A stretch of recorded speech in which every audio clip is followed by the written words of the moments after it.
Good evening, everyone. I'd like to welcome you to the Otsego City Council meeting. Tonight is Monday, March 24th. Audra, can you have our record show that we have our Assistant City Attorney online? We have our City Planner present, our City Engineer present, Councilmember Dunlap is present, Councilmember Gady is absent, Councilmember Tanner is present, Councilmember Lunn is present, along with our City Administrator. At this time, I would ask you to join us in the Pledge of Allegiance. I pledge allegiance to the flag of the United States of America and to the republic for which it stands, one nation, under God, indivisible, with liberty and justice for all.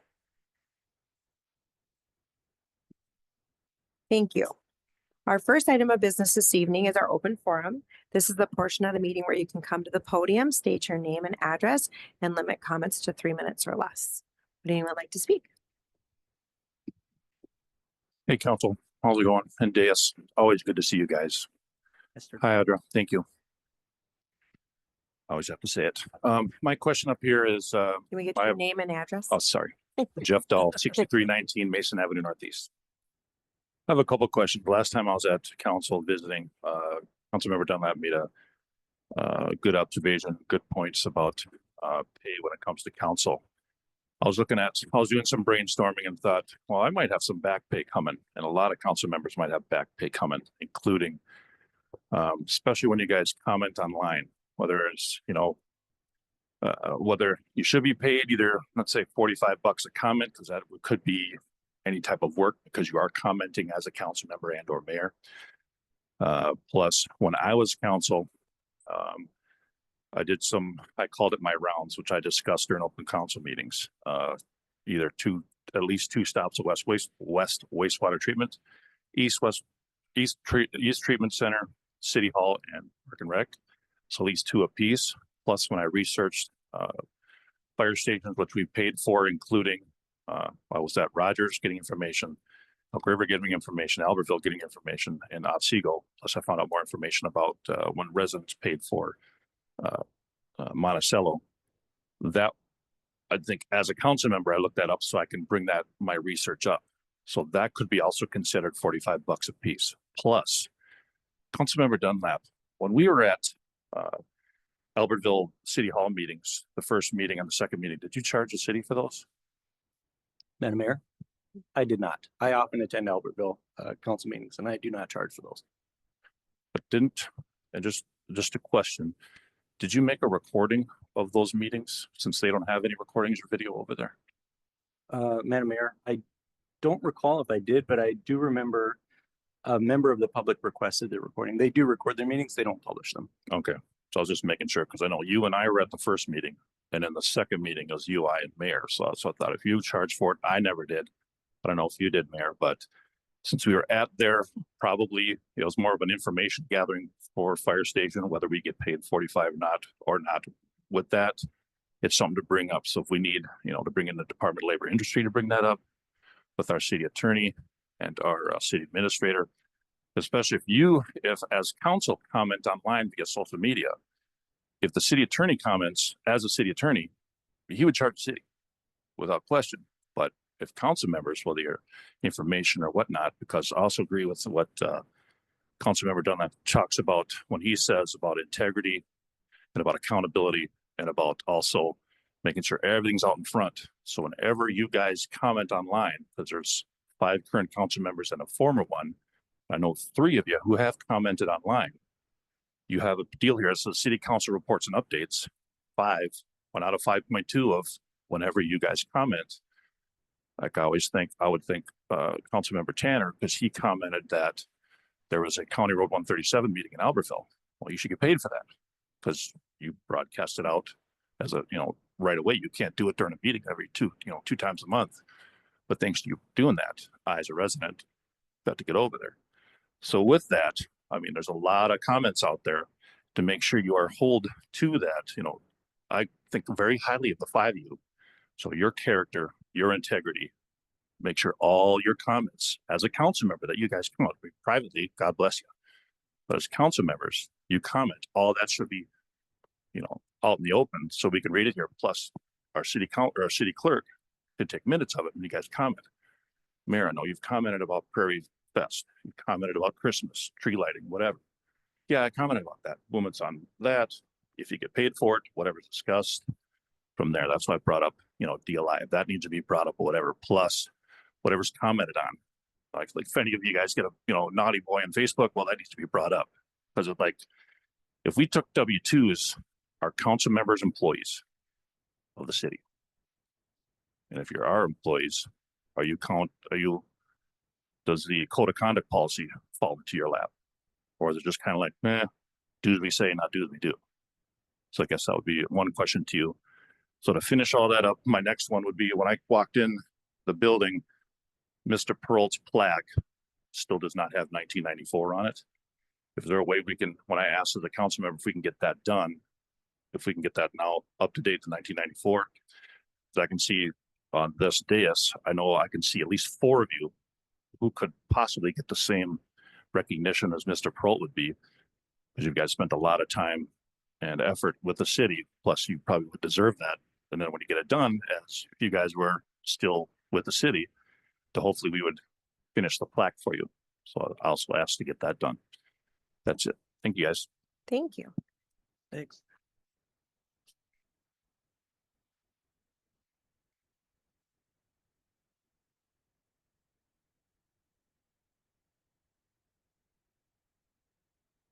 Madam Mayor, members of the council, city staff, and great residents of the city of Otsego, both in person here and online. I am Eric Lucero, the senator for this great area, and I wanted to stop by to give what would have been a legislative preview, but we're about halfway through the legislative session now. And a lot has been going on, so I haven't been able to get here until tonight. Schedules have been in flux and a lot of things come up unexpected, but I had an opening, so again, wanted to stop by. So just to touch on a few things that are happening down at the Capitol this session. So the committees that I'm serving on this term are the Education Finance, K through 12 Education Finance Committee, the Elections Committee, and the Senate Housing Committee. And the previous 2 years, so I'm in the 3rd year of a 4-year term. So the previous 2 years, we were under the Democrat trifecta, where the Democrats controlled both the House and the Senate and the governor's office. And with this new 2-year term, we are coming into a budget year to fund the entirety of state government, and the Democrat trifecta no longer exists.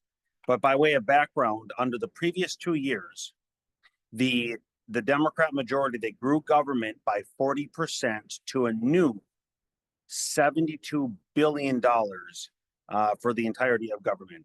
They spent the entire $18 billion surplus that existed in the previous 2 years. And on top of that, on top of growing government 40%, spending the entire $18 billion surplus, they raised taxes an additional $10 billion. But now we are in an era where just last week, we now have a $6 billion projected budget deficit that was announced for state government. In response to that, Governor Walz is able to provide a recommendation for some of what he thinks the next state budget should include. And included in those recommendations, he is proposing to cut funding to long-term care and disability services. And I have here a sheet that gives the detrimental impact to our community. So last week I met with the executive director of Guardian Angels, and among those conversations, this right here, Guardian Angels Care is going to lose under Governor Walz's proposed budget cuts $2.275 million over 4 years. And so among the conversations that we're having is what does that mean to our community, to those that are dependent on that care, long-term care, disability services, etc. Another of the cuts that the governor is proposing as we craft a budget is cuts to non-public pupil aid. So I have a sheet here, and what that means, that will result in a $540 per student decrease in assistance that otherwise pays for instructional, nursing, counseling aid, and other items that need to be paid for per student.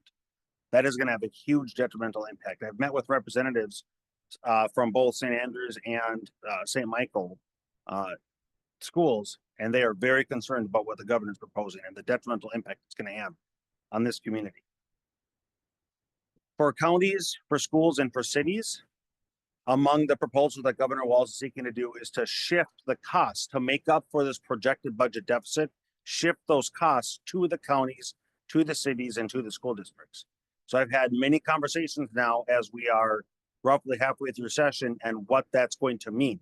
And local councils, the county commissioners are very concerned that in order to make up for those shifts to the local municipalities and local units of government is having to be made up by raising property taxes. That is not going to help the family budgets. Myself and Representative Novotny just recently had a child care town hall in Elk River, and young families are getting crushed right now with the cost of childcare among the many other costs they're having to endure. So having to raise property taxes to make up for the shifts is just something that's going to be unbearable. So some of the feedback and priorities, Madam Mayor, that I've been receiving in, well before session, but now in the course of session, have included the waste, fraud, and abuse. We've probably seen the headlines almost every week throughout 2024. We saw a new headline of a newly discovered fraudulent program that is costing taxpayers many, many millions of dollars. And then this session, we've seen more of those same headlines. There's a running total now of at least, it exceeds $600 million of fraud that we know. $600 million that's occurred. And people are getting very frustrated, and I'm receiving, again, a lot of feedback on that. Tax cuts. People right now, I mentioned that taxes were increased $10 billion. People are clamoring for relief right now. People are getting squeezed. And so people are looking for tax cuts. The conversations, whether it be the healthcare system, whether it be our schools, whether it be housing, there is a number of illegal foreign nationals that are coming to Minnesota because of what's happened in terms of policies that were passed the last 2 years. They're gravitating to Minnesota, and the costs are being borne by Minnesota taxpayers. The cost to house, the cost for healthcare, and the cost for education, again, is being paid for by Minnesota taxpayers. People are looking for reforms, and again, that's among the feedback I'm receiving. And lastly, among the many things, this one, I know this council is very well aware of, the HOA reform bill. So there's been a lot of talk from across the state on the exploitation, the conflicts of interest, excessive fines and fees, lack of transparency, the imbalance of power between residents and HOA boards of property management companies. And that resulted in a legislative work group on common interest communities and homeowners associations that formed last year and met 14 times. And we had 3 listening sessions for a total of 17 meetings. And it resulted in 41 recommendations to the legislature for needed reforms. Those 41 recommendations resulted in Senate File 1750. So that's the Senate File number 1750. And this is a piece of legislation that I've chief authored in the Senate. The companion bill in the House is chief authored by Representative Bonner. And this is a major reform that is bipartisan. So I'm, as a Republican in the Senate, the chief author in the House, Representative Bonner, is a Democrat. Co-authors in both bodies include multiple Republicans and Democrats. I am so excited about this because the conversations that we've been having have been strongly bipartisan, have been empowering, seeking to empower residents and close up many of those gaping holes that I just mentioned to bring those reforms. We've had at least one committee hearing in each body. In the Senate, we had it in the Housing Committee. It's right now sitting in the Judiciary Committee, the Senate Judiciary Committee. And I'm looking forward to a hearing here in the very near future, maybe possibly even later this week, but I'm not sure. But then the path for this will be after Judiciary Committee, possibly the Senate state and local gov committee. And then from there, possibly to the Senate floor. So that is again, another thing that I've received a ton, hundreds of communications from this community and across the state. So Madam Mayor, that is just a small snippet of things that are happening at the legislature. So I certainly could stand for questions. And I also want to submit that I love feedback. I love hearing from residents. I love hearing from my elected officials in the great communities I have the privilege of serving. Please reach out to me, whether it be by phone or email. My email address, just for the record, is sen.eric.lucero@mnsenate.gov. So with that, Madam Mayor, if there are any questions, I can certainly. Does anyone, I have some, but you guys go first. Thank you, Senator. I have two questions. I guess the first one is around the long-term care cuts at the facility. Like, as individuals, like, how would that impact, let's say, somebody at Guardian Angels? Like, what sort of long-term care benefits would go away? So I can't, Madam Mayor, and council member, I can't speak to the specifics of what type of care would go away. What I can speak to is there would be less funding to the facility itself, Okay. and that might result in varying degrees of cuts as they try to work through those. Right now, they're already having staffing issues. That's among the things that we already know. They're already having issues in trying to bring the highest quality of life to our seniors and vulnerable adults, and exactly what they would result in terms of the care that I can't speak to, but nevertheless, this is not an area that should even be for consideration for cutting, in my opinion. Right, many professionals in that industry are underpaid, trying to get the best care. The second question I had was around education, I guess, with hearing that the Department of Education closing, so that's going to go back to the states. So how does that work with the funding? Will the state get a lot more funding to work with, or? So the funding from the federal government flows to the state to be administered. So Okay. the cutting of the department itself on the federal level is the department, not the funding. Okay, So the funding is still going to flow and still be available, as I understand it. But it's the department itself, which was commenced during the Jimmy Carter era. And if we look at the amount of testing scores have precipitously dropped since that time.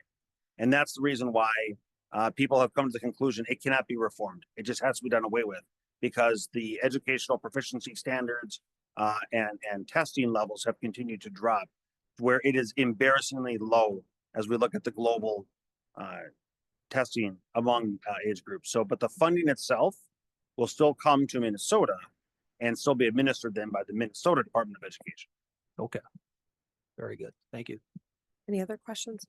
Mine was on the long-term care, which you said you don't have the exact formula to that. So if you know more about that, I would be interested to see what that is, because obviously a local company facing a $2.75 million deficit in 4 years is a huge impact to this area. And obviously I mean, these residents are also paying to live there too. So I wanted to, I guess, know, is it for people that are potentially already there and they're on Minnesota type care that they're paying for this, or is it, what's the formula? So if you could follow up with that. And then when you do have a hearing set potentially for the HOA stuff, if you could send that to staff, I would be interested to listen in on that, to see what comes to be on that. And obviously I won't ask to say what's the highlights of so I'll read 1750 Senate file. So Yes, and Madam Mayor, so right now the bill is over 50 pages, but we are continuing to work with many different stakeholders. And from its original introduction, we've already incorporated over 100 changes as we listen to the feedback. Sure. To try to make this the best bill possible. And I will give a shout out. I know Commissioner Holland is here, and she's also been very active in this. And I appreciate her leadership. I appreciate her being involved and active in coordinating to bring residents up. We had Otsego residents testify in committee so far, and it's been wonderful. So I appreciate just the effort that's been happening on this bill around the community to get those voices to, again, rebalance those scales. And to the long-term care question, Madam Mayor, I know Rep. Novotny is here and he has somebody that he knows personally that he might have. That's why I kind of looked to him like, yes. And that's, I mean, it's obviously concerning just because they're the residents we need to be taking care of. Yes. They've worked their whole life and for the staff that takes care of them too. So to make Yes. sure that everyone's being taken care of and fairly. Yes. I will absolutely get you on the list to be notified. I'll notify the council when we have a hearing scheduled in the Judiciary Committee. And I'll also ask to see if I can get the housing. I'm not completely up to date on the schedule is, Sure. but when the next hearing is going to happen in the House Okay. to potentially try and get that sent to you as well. Thank you. Cool. Well, thank Anyone you so else much. have anything? Okay, Thank you. thank you. Thank you, Madam Mayor, members of the council. And again, please reach out to me with anything that you've got as we continue on here in the legislative session. Okay, thank you. All right. We have all kinds of visitors tonight. Well, that is a lot to follow. I am State Representative Paul Novotny. I represent the east half of the city and happy to be here. And usually on Monday nights we have session, but we had just 3 light non-controversial bills that passed, which is to say that's unusual from what we used to have, because for a bill to make it to the floor for a vote now, it has to have bipartisan support. If it's not going to pass, it won't come to the floor. So that I suppose will be the new reality we live in. And I feel it's redundant. Everybody's probably heard it, but just in case they didn't, we are tied 67-67, which hasn't happened in, I believe, 30 or 40 years. So everything has to be agreed upon. So for example, today I'm the public safety chair, now the co-chair. So I have to work everything out with the DFL member that is also a chair. So we have a mini conference committee before anything gets done. So a lot of the work will be done before that. And part of the agreement is that a bill won't leave committee unless it has at least 1 vote from the other side. So it would require all members of one side, because all the committees are equally staffed. So you'd have to get all of your votes and at least 1 vote from the other side. So nothing leaves the committee without bipartisan agreement. So a lot of the arguments that we used to have on the floor, we're not having those anymore because we're having those in the committee meetings. So based on that, I was able to get here tonight because we don't have the long floor fights anymore. With public safety, we've seen quite a bit of cuts in funding. The governor's budget, that is just a suggestion. We will continue to work forward from that. I have some pretty good reassurances from our side that there are important public safety functions that will be continue to be funded, and training, law enforcement, things like that, because there's mandated training that we put on these departments. If we don't fund it from the state, that just puts it, like Senator Lucero was saying about everything else, that's just that becomes an unfunded mandate that then the cities or the counties have to make up. So with that, we've got a $9 million deficit in DOC funding we have to figure out how to fund. And like the other committees that I serve on are higher ed and ways and means. And higher ed, during the trifecta, they made the promise of free education, the North Star promise, for anyone making under their family income under $80,000, which is all fine and good. The governor and the DFL put money into that and started the program, but didn't fund it enough. We need to make up at least $120 million in this next biennium to cover that promise. So we've got students that have gone to college, they've started going down that path. And now if we don't find a way to fund this promise that was made to them, then it's going to be a promise broken. That's just the reality where we're at. I don't know how we're going to handle it. As Senator Lucero said, with the massive increase in spending that they had last year and then spending that deficit, it's really put us in a hole. On ways and means, that's, we haven't even got targets yet. No, I don't know how we're gonna handle that, and it will be an interesting ride on Ways and Means this year. So with that, I'll stand for questions. I'll address your question about the long-term care. Yeah, So historically go back, and these are never, this is not a committee I've been on. I just, as you know, I mhm, have personal experience in it. Yeah. Go back, we fought 2 years ago and came up with, we made a really big concession for $300 million in funding that turned out to be about $19 a day per patient. That got knocked down last year. And now this will be, just continue to reduce the reimbursement that the facilities get. And that's where it's going to come out. So if they were used to dealing with, a certain level of funding, they'll get even less and less the way this is under the governor's proposal. so this, So- oh, sorry. I was gonna ask a question. So what is the increase of population expected to be as we have the boomer era kind of going that direction and entering into those facilities? We're gonna have an influx into those facilities. You're talking about the aging Yeah, population. aging population and Yep. that affecting these services, these facilities, if you will. Those needing to grow and expand from where they're at right now to house those individuals that are aging. And needing to go that direction, and we're talking about reducing that amount of money. I just want to make sure. You are absolutely correct. Okay. And we are losing long-term facilities at a dangerous rate. We're losing beds, especially in the outstate. They just can't they can't financially afford to keep going. There's plenty of places locally here that are struggling financially. Struggling every day, and then not only is the reimbursement from the state that's coming in.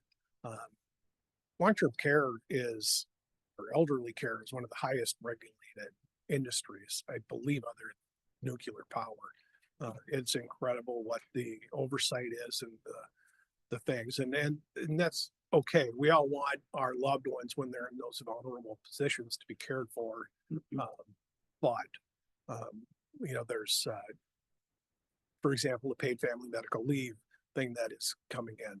That's putting at least, they're up to 0.88 for an additional cost that's going to have to go into that. And that's just what they're spending as a tax, an employment tax on top of everything else. But then they also have to worry about the extra cost of staffing because of the problems caused by the paid family medical leave, where you can call it sick whenever you want. And there's very little of anything that can be done. So you have to have extra staff just in case someone calls in sick short term, and that raises costs too. If you have to start, calling in, paying for temporary staff, the cost of that employee covering a shift is exponentially more. It's a spiral. If we don't do something, I don't know what it's going to be. So. Okay. With that, any other questions? Does anyone have anything? Madam Mayor. Mhm. Representative Novotny, so it's programs like that take away from essential care, of elderly in nursing homes. And that's also with that surplus. Where did the money from the surplus go? Because didn't we have this huge surplus at the state? We did. It was about $18 billion. They did one-time funding to a lot of things. Now, for example, I mentioned the paid family medical leave. Right. I believe they put $280 million in the bank to start that as seed money.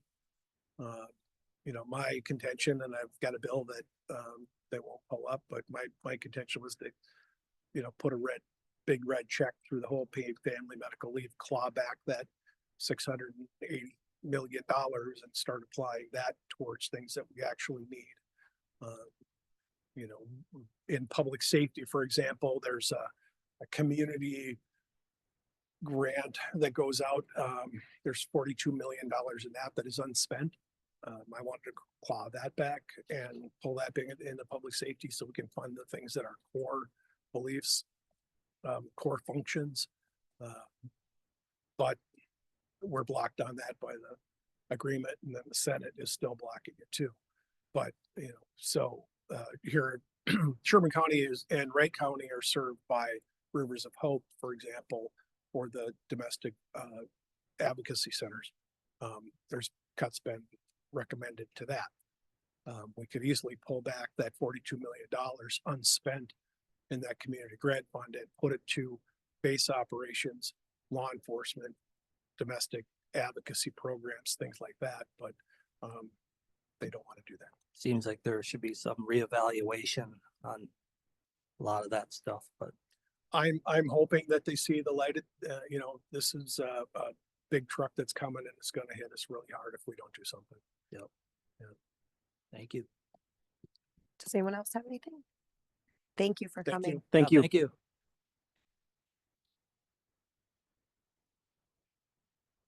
Hello? I want to say thank you to Senator Lucero, Representative Novotny, Representative Hudson. They've been very gracious to visiting with us, listening to our concerns for our residents. I was at the Capitol today. I told Senator Lucero I keep showing up like a bad penny. And it's so many things that will hit the county on the county level that makes us really nervous, because that means property taxes will have to go up, and that is not anything that we want at the county level.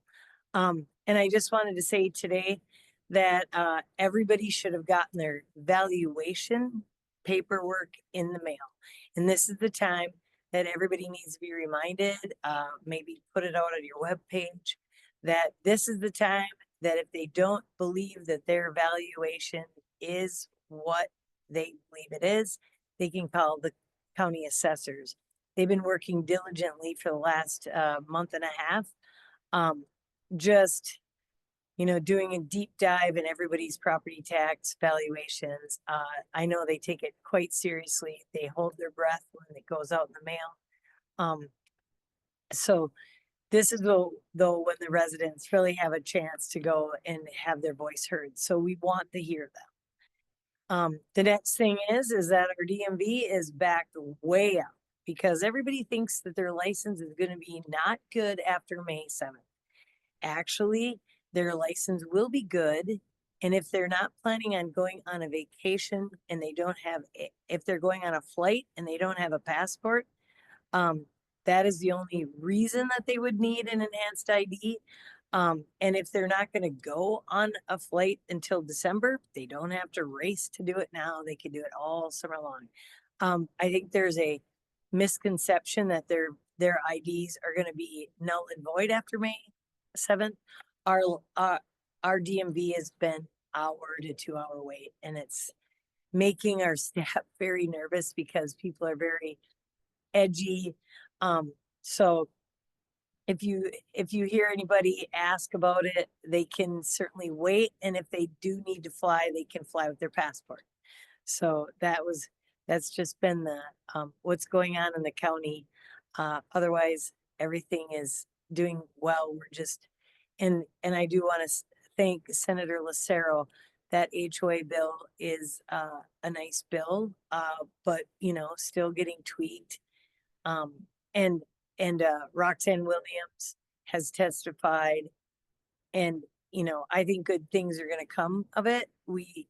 Especially in Otsego, we've had some very horrifying stories of town, especially the townhomes that have had like very onerous fines and lots of foreclosures and liens. So very happy that that's being worked on this session, and surprisingly very, very bipartisan. So does anybody have any questions for me? I have one for you. So not for myself, but as you talked about, valuations came in the mail. We're one of, I talked to my mother-in-law's accountant, and the comment was, Wright County is very slow getting them online for people to view that way. So do you know what the holdup is on that? I don't know, because the assessor said that they would be posted online the same day that they were being mailed out. So I'm not sure because they should have been simultaneously out, but I will go and ask. I just tomorrow. talked to the person today. and He said it was not available. So Okay, you're here. I'm gonna Yeah. ask you the question. good. So maybe Adam, are you looking to see if it's up? Is it up? It'll take me a second there. Okay. So I didn't go look myself, That's great. I'll get, but I'll go his talk to comment Tony was just tomorrow. that other counties are up and Wright County Yes. was not. And I said, well, Yes, I happen to know some people. I in the know, county. I will. So I'll ask the question and I'll you're be here tonight. marching right over there tomorrow. Okay, well, good. Well, if not, I was gonna send you an email tomorrow. Yeah, So. yeah, I hope so because that was their intent to get them out Sure. at the same time. Sure. They usually like to have them go out simultaneously. Okay. So, but yeah, I'll get on that. and- Okay. And I'll get back to you. Okay. Great. I don't Any know other if Adam has- questions? Madam Mayor. Yes. Commissioner, just to clarify, the enhanced ID that you were talking about, is that the real ID? Real ID. Yep. Quote unquote? Yep. Okay, If you have a yellow star on your ID, it is a real ID. Okay. It's the enhanced. yes. So I think that's good to know that, but this has also been introduced and talked about for 5 years. 5 years. Okay. Mhm, Yeah. People are like to wait till know. the end. That's why. And we're book a very trip, I guess. surprised. Yes, we're very surprised that everybody, and I think a lot of people don't realize that they might have already gone through the process. I know some people have said, oh, my kid needs to get it. And then I'll say, go and look and see if they have a gold star. And they're like, oh, they do. So good, we're good. So I think there's just a lot of anxiety because it's in the news so much. So hopefully after this year, like after the 7th, it dies down a little bit. Sadly, you can make an appointment and I would suggest to make an appointment, but sadly the appointments for the DMV are like 2 weeks out. So it's basically come in, wait. So, and then that of course backs up tabs and any kind of title transfers. And so the DMV is just really backed up and the staff feels so bad about it. So, but that's A lot of unhappy customers. I Yeah. guess you're dealing with, right? we don't like that. We don't like that. So great. Adam, were you able to? Mayor, the evaluation notices are not yet posted on. Okay. Well, I'll get on the assessor and I'll let you know when that will happen. Okay. Okay. Thank you. You bet. Thank Thanks a you. lot, you guys. Sam, Thank do you. Have And anything? then call me if you need anything. Okay. He's still moving at the capital. So Great, thank you. All right. Anyone else for open forum? Thank you. All right, we will move on to item 2 at 7:39 to consider our agenda for approval. Does anyone have like anything they'd like to add or delete at this time? Madam Mayor, Yes, I'd Ryan. like to bring down off the consent agenda, item 3.4. We can make that 4.2. Okay. Okay. Any other changes? All right, otherwise a motion will be in order. Madam Mayor, Yes, Ryan. I move to approve the agenda as amended. Second. Motion by Ryan, seconded by Corey. Is there any discussion? All those in favor signify by saying aye. Aye. Aye. All those opposed, same sign. Motion passes. Moving on to item 3, our consent agenda. A motion would be in order. Madam Mayor, That's right. I move to approve the consent agenda as amended. Second. Motion by Ryan, seconded by Corey. Is there any discussion? All those in favor signify by saying aye. Aye. Aye. All those opposed, same sign. Motion passes. Moving on to item 4.1. This is the Wright County Project Agreement with County Road 137 and SA 37 improvements. We'll turn this over to Adam. Mayor, Council, thank you. Many of you attended the open house for this project on middle of February, hosted at the Albertville City Hall. So the agreement that we're asking for the council to consider approval of is kind of a formality with any county road project here within the city. So the city of Albertville, the city of Otsego, and Wright County have been working on this project since 2020. It is an improvement to County Road 137 and County State Aid Highway 37. In accordance with the cost participation policy for these, there is a funding agreement that is generated and which is up for consideration this evening. The RCA in the packet does outline the current total estimated project costs. This is not as bid yet, so these are still estimates at about 7.9 million. There was 2.5 million in grant funding secured by Wright County to help lower the cost of this. So the city's current estimated share is 661,000. It's broken out into 3 funding sources. Fund 203 for park development. This would largely pay for the trail extension from McIver east along County Road 137, and then tying into the Magnolia Landing development near Lift Station 7. Fund 414, the capital improvement revolving, has a allocation of 224,000. This is largely the road improvements, the storm sewer, street lighting, pavement, curbing, anything that goes along with that. And that's from Fund 414. And then Fund 360 is the water availability connection fund that would pay for some trunk water main improvements in the area of the project as well, estimated at 203,000. So City Engineer Wagner has reviewed the cost share allocation provided to us by Wright County. City Attorney Kendall has reviewed the agreement that's in the packet this evening. And then the administrative subcommittee did review this during their March meeting and recommended the council consider for approval. So I can stand for any questions. City Engineer Wagner would also be a good resource if there's any specific questions about the project. Council questions? Comments? Motion? Well, Madam Mayor, I guess I would just have a couple comments. I know it's probably not unusual, but for me, it's a little weird going into an agreement when we don't have the costs. I don't know if maybe somebody can speak to that as to why we're going into an agreement before they've gone out for bids and knowing the cost that will actually show up for it. It's a fair question. It is kind of just the standard procedure that the county will bid this project, being a county road project. Once those as bid numbers are received, the county will bill the city of Otsego and Albertville for 95% of that share. Once the project is complete, then the remaining piece of that would be invoiced to the city. So while these are current estimates from WSB, the engineer on the project, the first 95% that the city would be billed for would be off of as bid cost. And Madam Mayor, if I remember correctly, we have to pay that within like 60 days or something. Typically, the county would invoice us once the county board has actually awarded those contracts and determined that the It's project Article is moving forward. So until the county has committed to a construction contract, that amount will not be due and payable. It's, yeah, I was just gonna say to Ryan, it's on page 4, Article 4, but it Mhm. says once they're signed. So it's before the work is even completed. Correct. Madam Mayor, Mhm. is this typical procedure for county funded or county managed projects?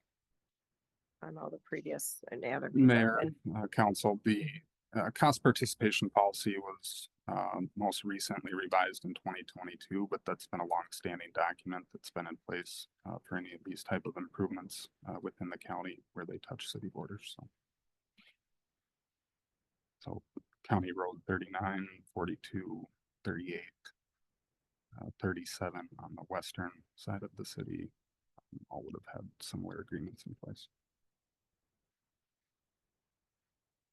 So if I can ask another clarification, so we pay the county for the funds, the 95% of the funds requested to pay for the project, whatever that full value is with the contracted price.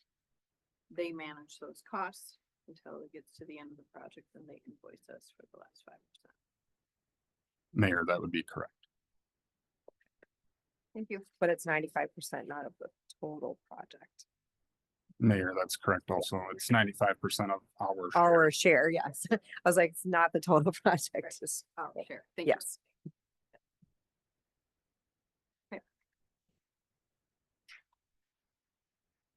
Other questions or comments? Mayor, Yes. I'm a little iffy on this one because I think attending the open house was was good. I think a lot of my concerns were actually addressed at that open house. I was happy to see that the roundabouts are going to be single lane.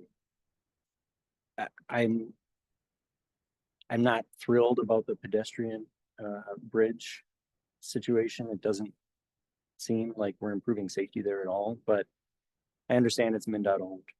I think my biggest concern is that, and it's not part of this project, but I think that's the issue, is that we know a new development is going to be going in there that's going to increase traffic significantly. I don't think this project is accounting for that. Based on the numbers I've seen, once this project is done, traffic will exceed the capacity of the new roadway. Now, I know we can't build roads for 20 years into the future, but I think it's a mistake to not build the road for what we know is going to happen within the next year. So that's the concern I have with this project.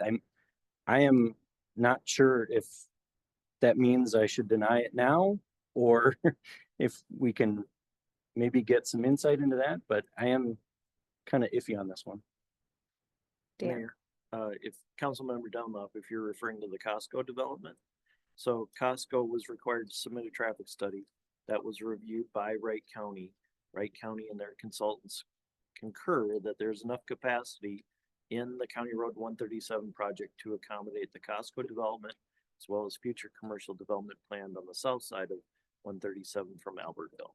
So they looked long-term at the land uses guided by Otsego and Albertville in this area, plus had the additional information that Costco specifically provided for their project to ensure that it does have capacity. Otherwise, Wright County could have denied the plat or required additional improvements by Costco to address capacity concerns. Ron, do you have anything? else? Yeah, I mean, I was just gonna reiterate what Dan has just spoken about, that there was a study. Costco knows where its memberships live.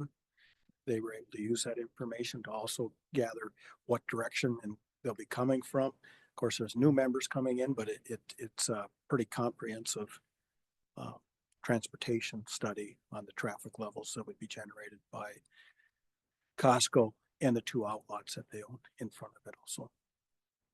Madam Mayor Yes. and Dan, this was part of they had a 5-year transportation plan too, right? With the county?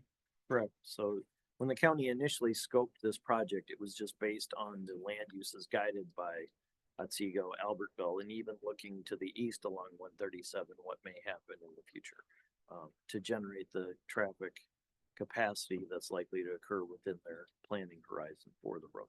Right.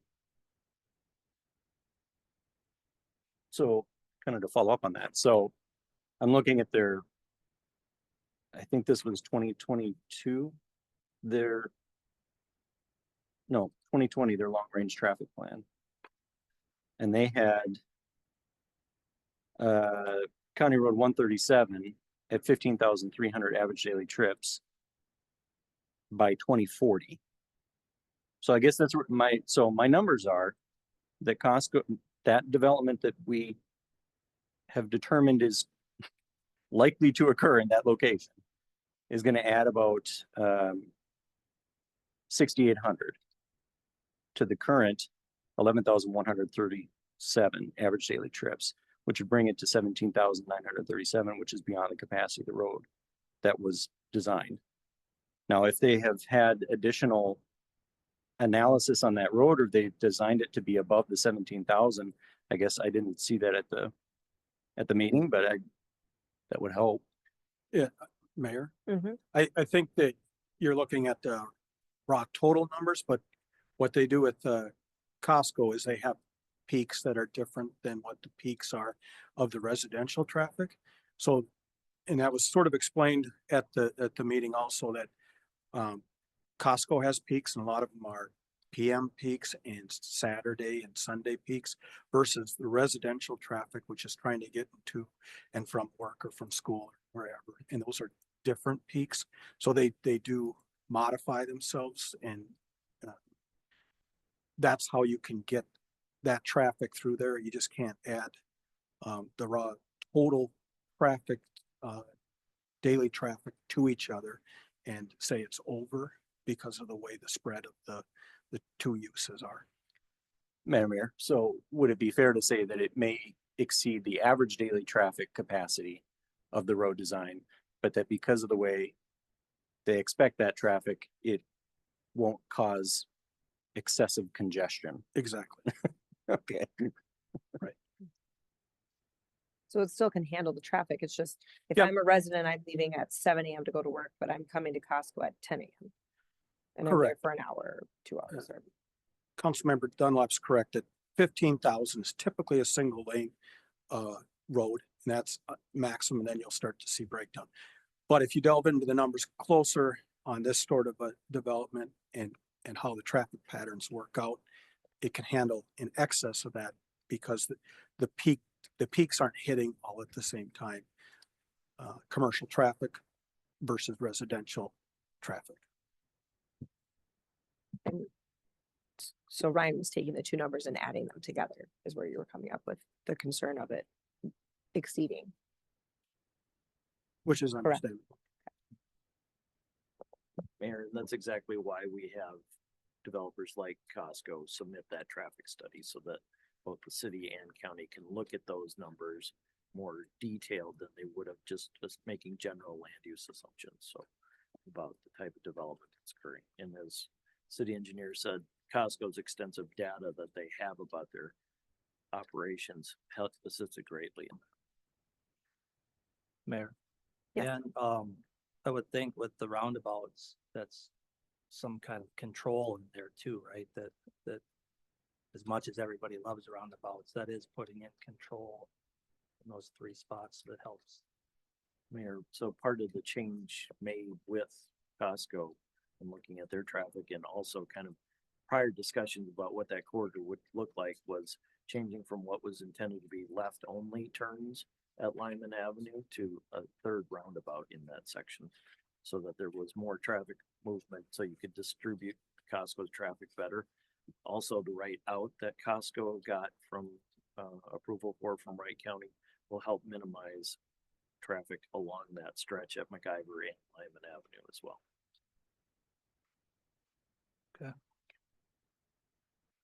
Any other questions or comments? Real quick, Madam Mayor, Yes. I don't believe I've seen this on Albertville's agendas. They have not discussed this yet. Is that correct? Mayor, I cannot confirm or deny if they've had it on their agenda yet. I We don't, would have all been sent it.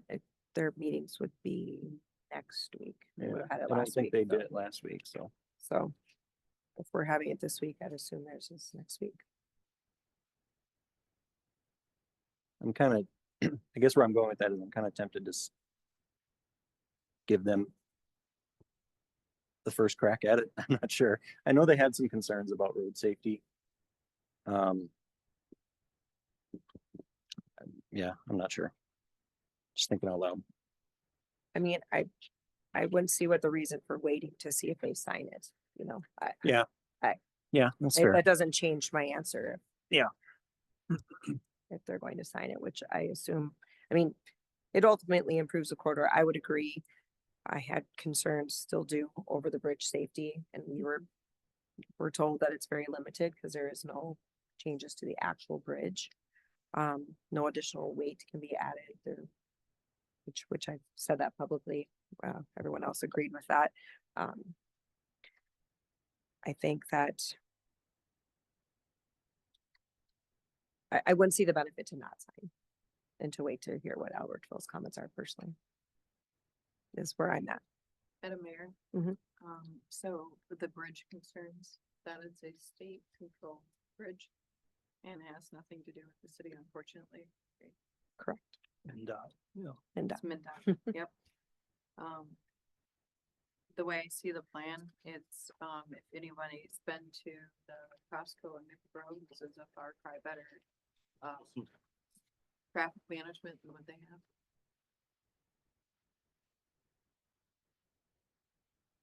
okay, any other comments? Otherwise, a motion?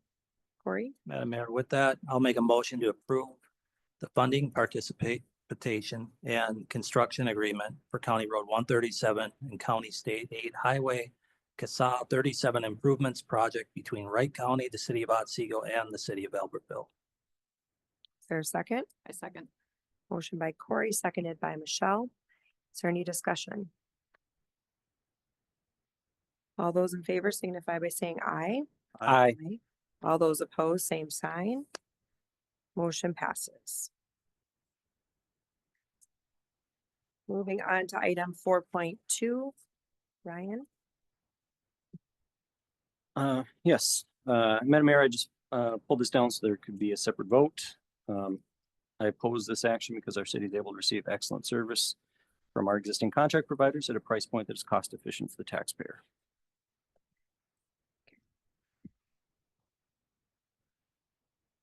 Any other comments? Otherwise, a motion would be in order.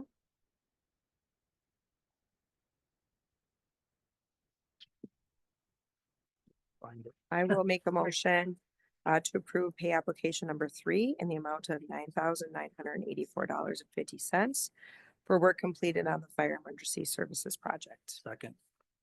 Motion by Jessica, seconded by Corey. Is there any discussion? All those in favor signify by saying aye. Aye. Aye. All those opposed, same sign. Aye. Motion passes 3-1. Moving on to city council reports and updates. First item is Heritage Preservation Commission. Councilmember Tanner. Thank you, Mayor. The OHPC met on March 11th. It was our first meeting of the year. We have a new chair after all these years. Great. So Tammy will be the chair. And Kelly will be the vice chair. Oh, Kelly Kipmeyer. Yep.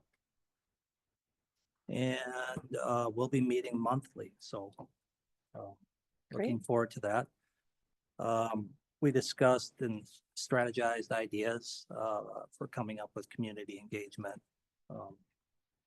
Try to get people involved with Otsego history, so. Great. Madam Mayor, really quickly on that, I know we have former council member Dahl here. And he had mentioned the 35-year anniversary coming up. I think that's something that if the HPC didn't discuss it, that's something that they could certainly help us plan. It's a good idea, yeah. We did, or Jeff did bring that up during his time, and we did say we hadn't budgeted for anything, and so do we add something maybe at the festival for it?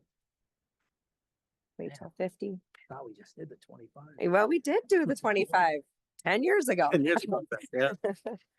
But yes, the comment was just when I talked to Jeff about it, while he was still on council, we did say that we had not set aside any additional funds for it. So maybe something could be done at their booth or to kind of commemorate it with acknowledging I it like at the the idea festival. with the festival. Because it's a pre-made audience. Yeah. And maybe, so I do serve on the festival committee. Maybe we could look at using that on some of our marketing or Yeah. just acknowledging that we're 35 years. So very simple way to just change the websites and acknowledge it that way too. Good idea. So I'll bring it to that committee. Me You too. bring it to your committee. All right. Park and Recreation, Councilmember Lund. Yes. So a lot of things that we talked about in the last meeting. We have, People might not be able to hear you. yes. Or I just need to start yelling. Yeah. Okay, so, there was an EAB grant for 2,500,000 for removal of infected for ash trees. Hmm. Or that was. The little ash. insects. Yeah. Mhm. Yeah, anyways, so there's gonna be a replacement of about 40 trees. And there's a new device that the Parks and Rec purchased for drilling out the infected stumps. So it'll be kind of cool. They'll be able to use it beyond just that usage. Carrick's Landing, installation of benches, signage, and temporary toilet screens. Those are kind of cool. Those are completed and in place. So if people want to go check it out. And then Ferrick's Park, there's going to be a grand opening at 6 p.m. on the 20th of May. Friedrichs. Pretty, yeah. Fredericks, sorry, Friedrichs, I'm saying. Yeah. it's wrong. So there's also gonna be a bocce ball court. It's gonna be the first one in Otsego. Oh, So that'll be cool. That's can part you of go the back to when you said the open houses or the, it's on May 20th. Okay. At 6 6 PM. at the park. Yep. The newly elected officers, so that was re-election of I wrote down names, but I can't, Kitty. Kitty, yes. And then a new individual, I can't remember his name, but I didn't have it either, so I forgot to write that down. But a new individual that's newer to the community, that is gonna be part of the Parks and Rec Commission. He's on the commission, but He's on, Joe, Joe, Yeah. thank you. Tebrigi. oh, okay. Thank Yep. you. Thank you, thank you. So we also talked about the phase 2. Or excuse me, the capital improvement plan for the paddleport project. There was 2 paddleport stations and trailers that will be in place and completed this year. So the stations down at the Carrick's Landing is going to be receiving those, and there's going to be a spot for people to put their paddle boards once they're, or not paddle boards, but their kayaks when they're done. And then the housing stations are going to be placed at the other park on the north side of the, sorry, Northern Landing. Norrin Landing, thank you. So that, there was a bit of conversation around how that's gonna be utilized. So it sounds like people will have an app that they can download on the phone. They can punch it in. There's gonna be a little key code or whatever, QR code that people can pull up, and they can rent on the spot, or they can pre-rent ahead of time, but it's kind of restrictive. So it's 9 AM is when you can pick it up, and you have the flexibility of being able to land in and check it back in at Carrick's Landing at 4 o'clock. So you have all day. The challenge, the questions, there was a lot of questions from the entire commission around the restriction on actually grabbing it in the morning, because you have to pick it up at 9 AM.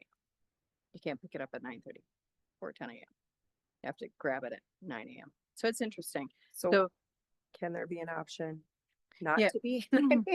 Yeah, it sounds like it's an operational challenge, and I don't know if there's additional fees and stuff. I think Nick was gonna do additional phone calls Okay. and research that. Some other safety comments and questions that came up.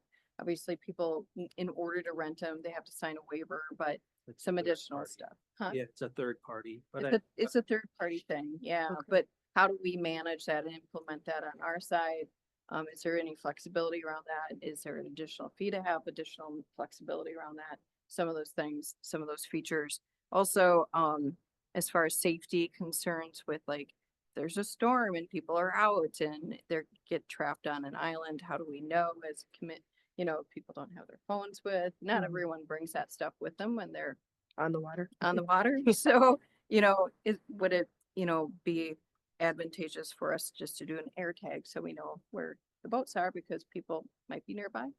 So, that was a lot of the discussion. I think Yeah. it has to come to council though for approval. yes, yeah. So there's a lot of research that they're gonna do around that stuff. But yeah, it was good information. Let's see here. I think that was about it. That was the vast majority of it. But yeah, other than that, so far the budget has come well under what they were proposing. And also, special shout out to the I'm trying to remember. Friends of the Mississippi River. Yeah, the Friends of Mississippi River. Yes, they donated $8,000 to this whole rental Project. system Yeah. and project. So that was really cool. Amazing. Yeah, as a consumer, I would have questions if I wake up and it's raining, I don't want to go get my paddle board box at 9 AM. I'm really gonna go out at noon. Yeah, Because there's depending on how fast the river is, you may be done really quickly to get from one spot to the other. Yeah, Mayor, Council, Director Jacobs plans to present information at the next administrative subcommittee meeting to hopefully answer some of those questions Okay. before bringing it to council sometime in April. So Okay. I'll be interested and excited to hear all about it. All right. Just to add on, I think Mhm. we have Easter egg hunt day coming up. Oh, right? yes, that too. April 12th, Yeah. 10 to 12, I think. And I believe we were told the pickleball courts and archery range are now. I've heard pickleball people out there for a few weeks, actually. They didn't need any of they just were excited to get out there. So it's great.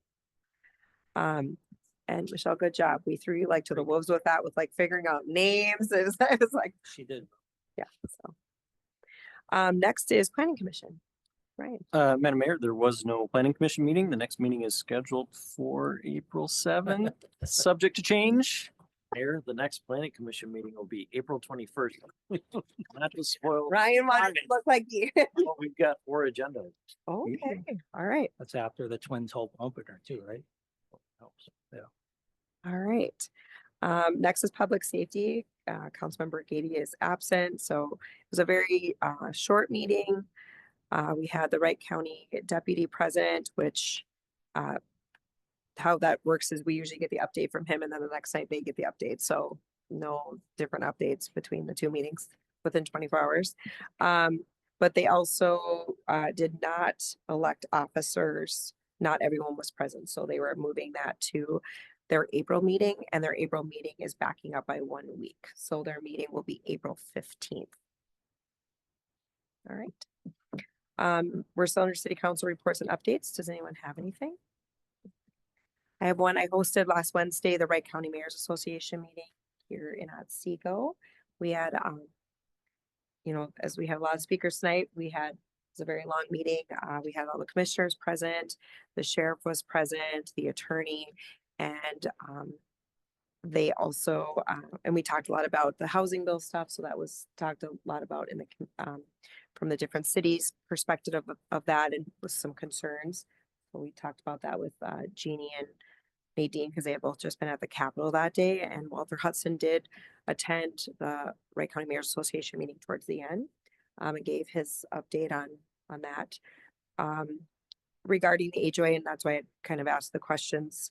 I haven't read the Senate file on that, but there were some concerns from other mayors that they wanted to make sure that, their concern was just that HOAs do serve a purpose in communities to make sure that the standard of homes that are going in, along with expectations of what the community will look like. So they just wanted to make sure that, and again, no one had read the file yet, but just to make sure that it's not necessarily just taking that away, because they were concerned, and it was St. Michael that had some comments, Albertville, but Buffalo also, just about, these come in. And so just because maybe bad management has affected some of these HOAs, that the intent of making sure that those neighborhoods are at a standard, some residents enjoy that, or having certain higher expectations than what the city might put on them or impose. So Mayor, one of the issues when staff looked at the comments from St. Michael and Albertville is one of the problems is if there's a proposal for a neighborhood that has common property, take the open space plats along north of 39 or Martin Farms with the community pools.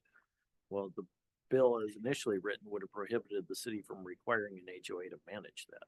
So then how do you provide for those facilities and ensure that they're owned and managed going forward? So it would fall back to the city to manage that then? no, you simply wouldn't be able to allow things like that. Oh. And I mean, that's the charm for some of those properties, Yeah, and exactly. having community pools and I can think of up by North Landing, having the wide open So space. HOAs grew out of, they exist for a reason, and there certainly have been abuses. In the case of single family neighborhoods, they're optional, they're not required. And the city typically in Otsego would not require one for such a development, but there are instances where there's a unique element to the development that requires that mechanism and that tool. So it was a long meeting, but lots of great feedback of people coming to visit Otsego. So Good deal. I did everything. Yeah. Excuse me. I have some residents that I saw on social media that are, having some water quality issues, and I talked to Kurt and I directed them to the city website where they can post a concern. And, also directed them to the number. I let Kurt know. He was happy about that, so. Good. I mean, yeah, we would hope that, Yeah, hope that system works and that's, right, and that they can get to the bottom of what those residents may be Yeah. feeling. All right, anything else under council reports and updates? Okay, moving on to staff reports and updates. Adam. Mayor, thank you. As Senator Sarah was speaking, I made a note to send Senate File 1750 to the council tomorrow. Thank you. So you can, read and examine that, but there are some things in there that I think there's good and bad to the bill, I believe. So Okay, local board of appeal, just a reminder, is Tuesday, April 22nd at 6 p.m. So the notices that Commissioner Holland mentioned are valuation. Within the next handful of weeks, you will also see the 2025 property tax statement as well. So there can be some confusion with those coming up at similar times. So just want to make sure that people are watching out for both of those. So nothing else. okay, thank you. Audra. Thank you, Mayor. I have no updates. Right. Skip this way. Anything from the attorney? No updates for me. Okay, thank you. Dan? Mayor, the planning commission meeting on April 21st, 4 items, Autumn Meadows preliminary plat. This is a 172 lot subdivision located east of Martin Farms on the north side of County Road 38, abutting the west side of McAllister Avenue. Amber Meadows, not Autumn Meadows. The Linco addition, so Linco Steel's doing an office addition on their property along County Road 137.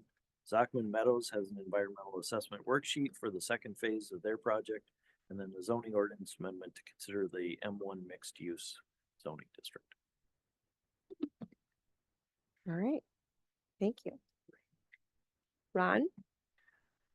We held speaking of a previous item on here related to it, we had a pre-con for Costco. They're going to be starting construction around August 15th, internally to their lot. You know, the grading and then some of the utilities that they'll be putting in this summer. Anna Acre second, well, I'm holding a pre-con on that in mid-April, April 15th. And then we moved the bid opening for Odine Avenue back to April 8th. That was to be on this council agenda, but we had a addendum that needed to be placed within it. So that was a late addendum. So we moved the bid opening back in order to allow the contractors time to review that and put in proper bids. Madam Mayor. Yes. Ron, I think I heard that the route between Nashua and is it 19 got approved by Wright County, the expansion of that? Did you hear that? Yeah, sure. The 39, 39. you know, Oh. from 4 lane, from 2 lanes to 4. They're bringing that, maybe Adam can, but I know they got some funding at Region 7W that I attend those meetings, and Okay. they were funded for construction, but that's a few years down the road. Yeah. Oh, okay. Mayor, that's correct. They were awarded a grant through Region 7W. So Okay. All right, anything else, Ron? No. Okay. Daryl?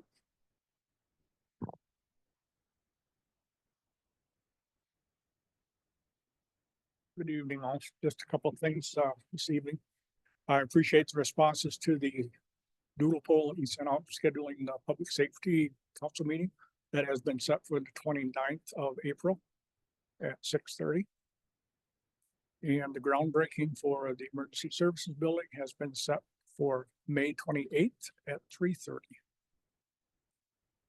The last item I have is we will be doing acceptance inspection on 2 of the trucks tomorrow, and barring any significant issues, you should start seeing those at community events beginning at Easter egg hunt. That's scheduled for April 12th.